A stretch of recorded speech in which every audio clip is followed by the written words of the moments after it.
বাংলাদেশের সাথে ভারতের সম্পর্ক কিভাবে ম্যানেজ করা হবে তা দিয়ে বাংলাদেশের ভবিষ্যৎ নির্ধারিত হবে। ভারতকে ডিল করতে না পারলে আমাদের স্বাধীনতা সার্বভৌমত্ব থাকবে না, হায়দ্রাবাদ আর কাশ্মীরের মতো খাইয়ে ফেলবে।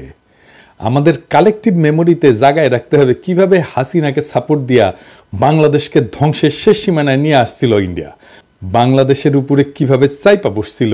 আপনি এটা বুঝতে পারবেন খুব ভালোভাবে যখন আপনি দেখবেন ওই ছবিগুলা, যখন ইন্ডিয়ান হাই কমিশনারদের বাংলাদেশের পলিটিশিয়ানদের সাথে যখন কথা বলতো তখন তাদের বডি ল্যাঙ্গুয়েজ দেখবেন, তারা যেভাবে বসে কথা বলে। দেখেন এই যে দোরাই স্বামীরা দেখেন, ও দোরাই স্বামী না, ও বাংলাদেশের স্বামী হয়ে উঠছিল। দেখছেন বাঞ্চত কেমনে বসছে। একজন পূর্ণাঙ্গ সচিবও না, কিন্তু একজন অতিরিক্ত সচিবের পদমর্যাদা, একজন রাষ্ট্রদূতের, সে একটা মন্ত্রীর সামনে কেমনে বসে, কেমনে কথা বলে। দেখেন ও ডিকটেট করতেছে বড় লাটের মতো। আর হাসিনার মন্ত্রী শালা ভালসিউন, ও মনে হয় প্রভুর সামনে বসে আছে, দেখে মনে হচ্ছে না কেন্দ্রে দিবে। আবার দেখেন রাজশাহীর সিটি মেয়র, প্রতিমন্ত্রী পদমর্যাদা একজন, সহকারী হাই কমিশনের সামনে কিভাবে বসে। তবে আজকে আমি খুব খুশি, আঙ্গেরের টোলা মন্ত্রীর সামনে প্রণয় ভার্মা বসেছে কিভাবে। দেখেন মনে হচ্ছে প্রণয় ভার্মাই কেন্দ্রে দিবে। সাব্বাস বড় ভাই, আপনাদের অভিনন্দন, টুপি খোলা অভিনন্দন। আপনারা টোলা মন্ত্রী বলে ডাকবো না, আপনি রেসপেক্ট আর্ন করছেন।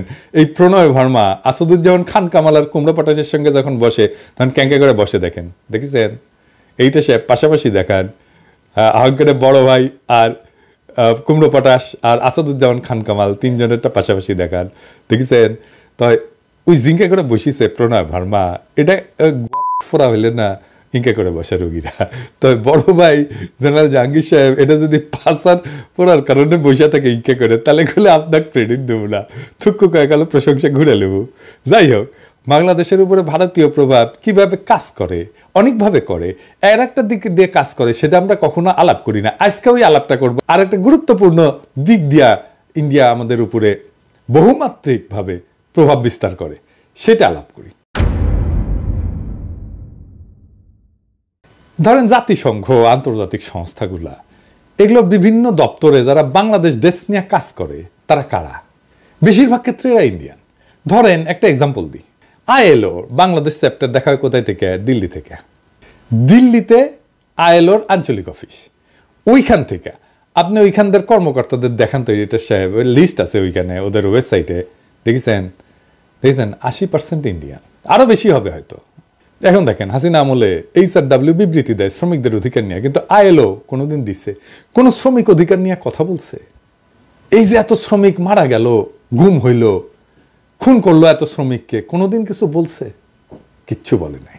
আন্দোলন করতে যায় নিখোঁজ হয়েছে কতজন দেখেন, কখনো বিবৃতি দিছে? দেয় নাই। শ্রমিকদের আন্দোলন করতে গিয়া পুলিশের গুলিতে নিহত হয়েছে, আইএলও কোনোদিন বিবৃতি দিছে? আজ আমিনুলকে যে শ্রমিক নেতা, এটা একটা খুবই সেন্সেশনাল ঘটনা ছিল, আপনি জানেন না? আমিনুলকে তুলে নিয়ে যায় র্যাব, তারপরে ক্রসফায়ারে দিয়ে মারে, তারপর মাইরে ফেলায় দিয়ে যায় ডেড বডি। অনেকদিন আগের কথা, আজকে আশুলিয়াতে, অনেকে হয়তো জানেন না। আইএলও কোনোদিন বিবৃতি দিছে? দেয় নাই। কিন্তু এই এখন দেখবেন এই যে শ্রমিক এলাকাতে গেঞ্জাম হইতেছে না, এখন দেখবেন আইএলও কি বলে, সে এসে বলবে তোমরা সিবিআই আছে। সিবিআই মানে জানেন তো, শ্রমিকদের পক্ষে কথা বলার বৈধ প্রতিনিধি। এটা আন্তর্জাতিক আইনে স্বীকৃত, মানে কালেকটিভ বার্গেনিং এজেন্ট বলে। শ্রমিকদের পক্ষে কথা বলবে। প্রত্যেকটা প্রতিষ্ঠানে, প্রত্যেকটা শ্রমিক এলাকায়, প্রত্যেকটা ইন্ডাস্ট্রিতে একটা করে সিবিআই থাকে। ইভেন আমি যেখানে চাকরি করি প্যারিসে, সেখানে এই কোম্পানিরও সিবিআই আছে। হাসিনা আমলে কিন্তু সিবিআই ছাড়া চলতে পারবেন, বিশেষ ত্রিকোঠায় মাপ। হাসিনা বা আওয়ামী লীগ ক্ষমতা থাকলে যেভাবে ডিল করে বাংলাদেশের সাথে, অন্য কেউ ক্ষমতা থাকলে ঠিক উল্টাভাবে ডিল করবে। মানে আওয়ামী লীগ ক্ষমতা থাকলে তাদের পৌরুষ, পেশাদারিত্ব, এথিক্স, নৈতিকতা সব পোতায় যায়। আবার অন্য কেউ ক্ষমতায় আসলে তখন দিল্লির আইএলও কর্মকর্তাদের পৌরুষ জেগে ওঠে। এটা হইতেছে আমাদের সমস্যা, বড় সমস্যা। জাতিসংঘ সহ সকল আন্তর্জাতিক প্রতিষ্ঠানকে আমরা আহ্বান জানাই, আমাদের কখনো ভারতের সাথে একসাথে রাখবেন না। মানে আমাদেরকে যখন ট্রিট করে তখন ভারত যেই গ্রুপে থাকে সেই গ্রুপে আমাদের রিপোর্টিং যেন ভারত না হয়। পাকিস্তানের ভারত কি একই অঞ্চলে আছে? নাই তো। জাতিসংঘের আন্তর্জাতিক সংস্থা ভারতকে দক্ষিণ পূর্ব এশিয়ার আওতাধীন আঞ্চলিক অফিস থেকে দেখা হয়, যার কেন্দ্রবিন্দু সাধারণত ব্যাংকক হয়, নিউ ইয়র্ক হয় অথবা দিল্লি। অন্যদিকে পাকিস্তানকে সাধারণত পশ্চিম এবং মধ্য এশিয়ার আওতাধীন আঞ্চলিক অফিস থেকে পরিচালনা করা হয়। আমাদেরকেও বাংলাদেশকে পশ্চিম আর মধ্য এশিয়ার অফিস থেকে দেখা হোক, এটা জাতিসংঘের কাছে আমাদের দাবি। এইটা আমাদের পররাষ্ট্র মন্ত্রণালয়কে বলতে হবে। কোনোভাবেই যেন আমাদের সাথে ইন্ডিয়ার কোনো ধরনের এইখানে যোগাযোগ না থাকে, আমরা একই গ্রুপে থাকবো না। থাকলে আমাদের ওরা বাম্বু দিতেই থাকবে। এইবার আর একটা প্র্যাকটিক্যাল উদাহরণ দেখাই। আসেন আমরা কয়েকটা নাম দেখি, আপনারা অন্যভাবে নিয়েন না, মানে দামগুলো দেখেন না। দেখেন বাংলাদেশে কাজ করতেছে এমন কয়েকটা আন্তর্জাতিক প্রতিষ্ঠানে, ধরেন ড্যানিশ রিফিউজি কাউন্সিলের কান্ট্রি ডিরেক্টর, কি নাম? সুমিত্রা মুখার্জি। ক্রিস্টিয়ান এইড, কি নাম? পলাশ দাস। প্ল্যান ইন্টারন্যাশনাল, কি নাম? Kavita Bose. World vision, Suresh Bartlett. Concern world wide, Suresh Kumar Agarwal. Oxfam, Ashish Damle. Care, Ramdas. Save the children, Suman Dasgupta. কিছু কিছু ক্ষেত্রে হয়তো পরিবর্তন হয়ে গেছে, এমন হইতে পারে, আমি তো নেট থেকে নিছি নামগুলা, কিছু কিছু ক্ষেত্রে হয়তো হয়ে গেছে যে এখন চলে গেছে। কিন্তু আপনার যেটা আমি বলতে চাইতেছি সেটা হচ্ছে বেশিরভাগ আন্তর্জাতিক সংস্থার হেড ইন্ডিয়ান, মানে ইন্ডিয়ান ছাড়া অন্য দেশের লোক আসতেছে না বাংলাদেশে। না চাইলে বাংলাদেশে আইসেন না, কাজ করেন না। ইন্ডিয়ান কোম্পানি বাদই দিলাম, মানে ইন্ডিয়ান কোম্পানিগুলো কিন্তু বাদ দিছি, মানে বাজাজ আছে, টাটা আছে, এয়ারটেল আছে, মেরিকো আছে, সান ফার্মা, তাও দেখছেন একদম আন্তর্জাতিক প্রতিষ্ঠান কিন্তু সেইখানে ইন্ডিয়ান দিয়ে রাখছে। সবাইকে বলে দিতে চাই, আগামী বছর আমরা কোনো ভারতীয় প্রধান দেখতে চাই না। বাংলাদেশের প্রতিষ্ঠানগুলোতে 4 মাস তো আছে, এরপরে কিন্তু অফিস ঘেরাও করব। কোনো অপ্রীতিকর অবস্থা এড়াইতে চাইলে আগেই ভাগেন ভাইয়েরা আর বোনেরা, পরে কোয়েন না টাইম দেই নাই। আমার ক্ষুদ্র ভ্রাতার ভগিনীদের বলি, সব অফিসগুলো চিনে রাখবেন। আমরা জানুয়ারিতে আবার চেক করব, তখন যদি কোনো ইন্ডিয়ান থাকে অফিসে তাহলে কলে খবর আছে। হ্যাঁ, বাংলাদেশকে ভারতের জন্য হোস্টাইল টেরিটরি করে তুলব। আমার মাটিতে বিডিআর বিদ্রোহের নামে আমার সেনা অফিসারকে হত্যা করে আবার আমাদের সেনারা তাদেরকে উদ্ধারের জন্য যাইতে চাইলে বলো সেনা অভিযান করবা? এত মজা? ফেলানিকে মাইরা কাটাতারে ঝুলায় রাখবা? বাদ দিয়া নদী শুকায় আর বাচ্চারা ডুবায় মারবা? আমাদেরকে উই পোকা বলবা আর হাসিনাকে ক্ষমতায় রাখবা, আমাদের বুকের উপর দিয়ে ট্রানজিট নিবা? সব হান্দায় দেব পিছন দিয়া তেল ছাড়া। ইন্ডিয়ার সাথে আগামীতে কেমনে ডিল করতে হবে? ইন্ডিয়া তো সবসময় আমাদেরকে অধীনস্থ করে রাখার চেষ্টা করবে, পা চাপা দিয়ে রাখার চেষ্টা করবে। কেমনে এটা থেকে উদ্ধার পাবেন?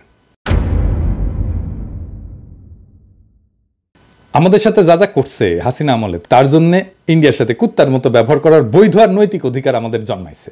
হাসিনা যে ম্যাসাকার করছে তার পুরা দায়িত্ব ইন্ডিয়ার। হাসিনা যে ইন্ডিয়ার দাসী ছিল সেটা তো হাসিনাকে আশ্রয় দিয়ে প্রমাণ করছে, তাই কোনো মাপ নাই ইন্ডিয়ার। ইন্ডিয়ার লগে কোনো খাতির নাই। বাংলাদেশের কোনো উপদেষ্টা, বাংলাদেশের কোনো পলিটিশিয়ান যদি বলে যে আমরা ভারতের সাথে সম্পর্ক চাই, তার কলে খবর আছে, হ্যাঁ আমরা ধরবো তারে। আমেরিকা ইন্ডিয়ারে সর্বতভাবে সাপোর্ট দিয়ে গেছে, তাই ইন্ডিয়ার সাথে প্রকাশ্য শত্রুতা আর আমেরিকার সাথে শীতল সম্পর্ক, এটাই হবে আমাদের পররাষ্ট্রনীতি। ভারতের সাথে হওয়া সব চুক্তি বাতিল করতে হবে, বাংলাদেশে ভারতীয়দের চাকরি নিষিদ্ধ করতে হবে, বাংলাদেশে ভারতীয়দের বিনিয়োগ বন্ধ করতে হবে, যে সমস্ত ভারতীয় কোম্পানি আছে সেগুলো বিশেষ অডিট করতে হবে। বাংলাদেশের শ্রম আইন, পরিবেশ আইন আছে না, কর পরিশোধ করছে কিনা, ভ্যাট পরিশোধ করছে কিনা, কোনো অনৈতিক কাজ করছে কিনা, এগুলো দেখতে হবে। আমি একটা এক্সাম্পল দিতে পারি কেমনে ধরা যাবে। হ্যাঁ, যেমন সান ফার্মা বাংলাদেশে কাজ করে না, ইন্ডিয়ান ফার্মা। ওই সান ফার্মা তো ডাক্তারদের ঘুষ দিয়ে প্রেসক্রিপশন লেখা হয়, এটা প্রমাণ করা 1-2 এর কাজ। এই অ্যালিগেশনে এই কোম্পানিকে বন্ধ করে দেওয়া যায়। সব ইন্ডিয়ান কোম্পানি ঘাপলা আছে, সেগুলো ধরা হবে। বাংলাদেশে ভারতের অর্থনৈতিক স্বার্থকে শূন্য করে দিতে হবে, কারণ আমাদের সব সময় মনে রাখতে হবে ভারতের সম্ভাব্য আগ্রাসন বাংলাদেশের উপরে। ভারতের ইতিহাস আছে, হায়দ্রাবাদকে দখল করে ফেলছে না, কাশ্মীরকে দখল করে ফেলছে না, সিকিমকে দখল করে ফেলছে না, ভুটানকে তার স্বাধীন পররাষ্ট্রনীতি পার্সু করতে দেয় না, একটা স্বাধীন দেশকে, এক্সাম্পল আছে না? তাই আমাদেরকে সবসময় মনে রাখতে হবে ভারত আগ্রাসন করতে পারে। তাহলে আমরা কি করতে হবে? আমাদের মিলিটারি মাইট বাড়ানো, সশস্ত্র বাহিনীর সক্ষমতা বাড়ানো। আগের এপিসোডে বলছিলাম পারমাণবিক বোমা লাগবে আমাদের, সেটা করতে দেরি হলে এখন আমাদের লং রেঞ্জ মিসাইল লাগবে, যেন দিল্লিতে আঘাত আনতে পারে এইরকম মিসাইল লাগবে। চীনের সাথে বাণিজ্যিক আর সামরিক সম্পর্ক বাড়াইতে হবে, প্রয়োজনে ভারত বিরোধী সামরিক জোট তৈরি করতে হবে, ওরা দৌড়ের উপরে রাখতে হবে সবসময়। আন্তর্জাতিক সম্প্রদায়ের সাথে কূটনৈতিক সম্পর্ক জোরদার করতে হবে, বিশেষ করে দক্ষিণ এশিয়ার অন্যান্য দেশ যেমন চীনের সাথে, রাশিয়ার সাথে, এরকম শক্তিধর দেশগুলোর সাথে কৌশলগত সম্পর্ক গড়ে তুলতে হবে। জাতিসংঘের অন্যান্য আন্তর্জাতিক ফোরামে বাংলাদেশকে সক্রিয় হইতে হবে, যাতে ভারতের সম্ভাব্য আক্রমণ বা আগ্রাসনের বিরুদ্ধে আন্তর্জাতিক সমর্থন পাওয়া যায়। বিজেপিকে আধুনিক প্রযুক্তি এবং গোয়েন্দা তথ্যের সাহায্যে আরও দক্ষ করতে হবে, সীমান্তে যেন আমার নাগরিককে গুলি করার সাহস না পায়। আমাদের সীমান্তের ভিতরে ঢুকে বিএসএফ গুলি চালায়, এইবার আমাদের বলতে হবে, আহো ভাতিজা আহো, আমাদের সীমানার মধ্যে ঢুকলে ট্যাঙ্গে রাখা হবে, পা উপরে মাথা নিচে। ট্রেনিং তো আছে, এই ঠোলা মেরে ট্যাঙ্গে রাখা হয়েছিল না, কামটা ভালো হয়েছিল কলে। হাসিনা পেলে একইভাবে ট্যাঙ্গে রাখা হয়নি, ওই ইতালিক মুসলিনিতে একইভাবে ট্যাঙ্গে রাখা হয়েছিল। তাই আমাদেরকেও বর্বর করতে পারবে না। আপনি একটা বিএসএফ রে ট্যাঙ্গে রাখেন, ওই আর জিন্দেগিতে বাংলাদেশের নাগরিকের উপরে গুলি ছুড়বি না, বাংলাদেশে সীমান্ত ক্রস করে ভিতরে ঢুকবি না, লিগে রাখতে পারেন। এবং আমাদের একটা জাতীয় ঐক্য তৈরি করতে হবে শিশু অবস্থা থেকে। দেশের ভেতরে জাতীয় ঐক্য যেন বজায় থাকে সেই ব্যবস্থা করতে হবে। এবং দেখবেন ইন্ডিয়ার সবচেয়ে বড় স্ট্র্যাটেজি হচ্ছে বাংলাদেশের ভিতরে অনৈক্য বজায় রাখা। এখন দেখতেছেন না বিভিন্ন পলিটিক্যাল পার্টির মধ্যে অনৈক্য শুরু হয়েছে, একজন আরেকজনের পিছে লাগিছে, দেখেছেন না? এটা ইন্ডিয়ান প্ল্যান করে, বুঝছাও? যারা করিচ্ছে সবাই ইন্ডিয়ান প্ল্যানের মধ্যে পা দেখিছে। এটা রয়ের প্ল্যান যে বাংলাদেশের ভিতরে অনৈক্য বজায় রাখতে হবে। তো এই দেশের ভিতরে যে জাতীয় ঐক্য, এই কাজটা শুরু করতে হবে স্কুল থেকে। এখনই সময়, সেনাবাহিনীর তরুণদের জনগণ এখন পছন্দ করতেছে, এরা স্কুলে স্কুলে যাবে, ছাত্রছাত্রীদের সাথে কথা বলবে, আমাদের স্বাধীনতা সার্বভৌমত্ব কিভাবে রক্ষিত হবে, কারা আমাদের স্বাধীনতার শত্রু, কে আমাদের আক্রমণ করতে পারে, এইসব একেবারে স্কুলে ছাত্রছাত্রীদের মধ্যে ঢুকাই দিতে হবে। ভারতীয় পণ্য বয়কট আন্দোলন দেখেছিলেন না, একেবারে শিশুদের দিয়ে ক্যাম্পেইন করেছিলাম। ওই বয়সে ইনডক্ট্রিনেট করে দেওয়া, মানে মাথার মধ্যে ঢুকে দেওয়া, এইটা যদি ঢুকে দেওয়া যায়, এটাই আমাদের ভবিষ্যতে প্রতিরোধের শক্তি হয়ে থাকবে। ছাত্রছাত্রীদের অস্ত্রের সাথে পরিচয় করাই দিতে হবে, তারা যেন অস্ত্র হাত দিয়ে দেখতে পারে এটা কি। ভারত থেকে জ্বালানির উপরে নির্ভরশীলতা কমায় আনতে হবে, বিকল্প শক্তির উৎস এবং জ্বালানির নিরাপত্তার দিকে নজর দিতে হবে, যেন কোনো সংকটময় পরিস্থিতিতে বাংলাদেশ বিপদে না পড়ে। কূটনীতিতে বাংলাদেশের বেস্ট ব্রেনগুলোকে যুক্ত করতে হবে, যেন বাংলাদেশ কূটনীতিতে সেরা হইতে পারে। বাংলাদেশের সেরা ছাত্রগুলোকে দুনিয়ার সেরা ডিপ্লোম্যাটিক স্কুলে ট্রেনিং দেওয়া হতে হবে। লং টার্মে আমাদের ডিপ্লোম্যাটিক অ্যাসেট তৈরি করতে হবে, কারণ আমাদের জন্য শান্তিপূর্ণ এবং কূটনৈতিক সমাধানই সবসময় অগ্রাধিকার হওয়া উচিত। কিন্তু আত্মরক্ষা এবং প্রয়োজনে প্রত্যাঘাতের প্রস্তুতি অত্যন্ত গুরুত্বপূর্ণ। আপনার শত্রু যদি মনে করে আপনি দুর্বল, তাইলে আপনি গেছেন, আপনি শেষ। আপনার শত্রুকে সবসময় মনে করতে হবে যে এটা বিপজ্জনক, এর সাথে গ্যাঞ্জাম করা যাবে না। বাংলাদেশের জনগণ বিপজ্জনক জনগোষ্ঠী, সাবধানে ডিল করতে হবে। আর পরিশেষে ইন্ডিয়ারে ভয় পাবেন না। ভারতের তরুণদের আবু সাইদদের মতো বন্দুকের সামনে বুক পাইতে দেওয়ার হিম্মত নাই। ওরে আমরা ভয় করবো, দাঁড় বাদ। এপিসোডের শেষে একজন শহীদের কথা আজকে আপনাদের বলি। কিছুতেই কান্না থামছে না সোহানের স্ত্রী শম্পা বেগমের। তিনি বারবার বলছেন সোহানকে ছাড়া এখন একা কিভাবে বাঁচবেন। তাদের বিয়ে হয়েছিল 2017 সালের 19 নভেম্বর। এরপর মধ্যে 3 বছর দুজনে একসঙ্গে ঢাকায় সংসার পেতেছিলেন। বাকি সময় স্ত্রীকে গ্রামে পরিবারের সঙ্গে রেখে ঢাকায় চাকরি করেছেন সোহান। শম্পা বেগম বলেন, আমাদের মধ্যবিত্ত পরিবার, অর্থ সংকটের কারণে ও একা ঢাকায় থাকতো। অর্থের কারণে দুজনে একসঙ্গে থাকতেও পারিনি। গত 1 বছর বাড়িতে একটা নতুন ঘর দিচ্ছিল। সে আমাকে বলেছিল, শম্পা, আমি আর তুমি এই ঘরে থাকব। ঢাকার সিএমএইচে স্বামীর সঙ্গে শেষ কথা হয়েছিল শম্পার। তখন সোহান শম্পাকে বলেছিল, তুমি কেঁদো না, আমার কিছুই হবে না। তবে সোহান আর ফেরেননি। অস্ত্রোপচার করে শরীর থেকে বুলেট বের করা গেলেও রক্ত বন্ধ করা যায়নি। 18 ব্যাগ রক্ত দিয়েও বাঁচানো যায়নি সোহানকে। সংসারের অভাব থাকলেও ভালোবাসার কমতি ছিল না। উল্লেখ করে শম্পা বলেন, স্বামী ছাড়া কেউ ছিল না আমার। সে সব সময় সব ধরনের পরিস্থিতিতে আমার পাশে থেকেছে। সে বলতো, চিন্তা করো না, আমি তোমার পাশে আছি। আল্লাহ আমাকে একটা সন্তানও দেননি, আমি এখন কিভাবে বাঁচব। সোহান শাহ গুলিবিদ্ধ হয়েছিলেন 19 জুলাই শুক্রবার বিকেল 4:30 দিকে রামপুরা সিএনজি পাম্প এলাকায়। তখন তার সঙ্গে ছিলেন 2 সহকর্মী, অলিউল ইসলাম আর নূর হোসেন। সেদিন আন্দোলনে যাওয়ার বিষয়ে অলিউল ইসলাম বলেন, চোখের সামনে অনেক ছাত্র ভাইদের মরতে দেখেছিলাম, আমরা ঘরে বসে থাকতে পারিনি। এই ছবিটা দেখেন, অপারেশন থিয়েটারে যাবার আগে তার মায়ের সাথে ছবি।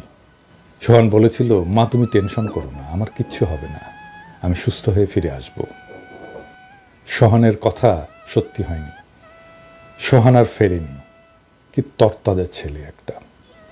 গুলিবিদ্ধ হওয়ার 39 দিন পর 27 আগস্ট ঢাকার সিএমএইচে চিকিৎসাধীন অবস্থায় শাহাদাত বরণ করেন সোহান।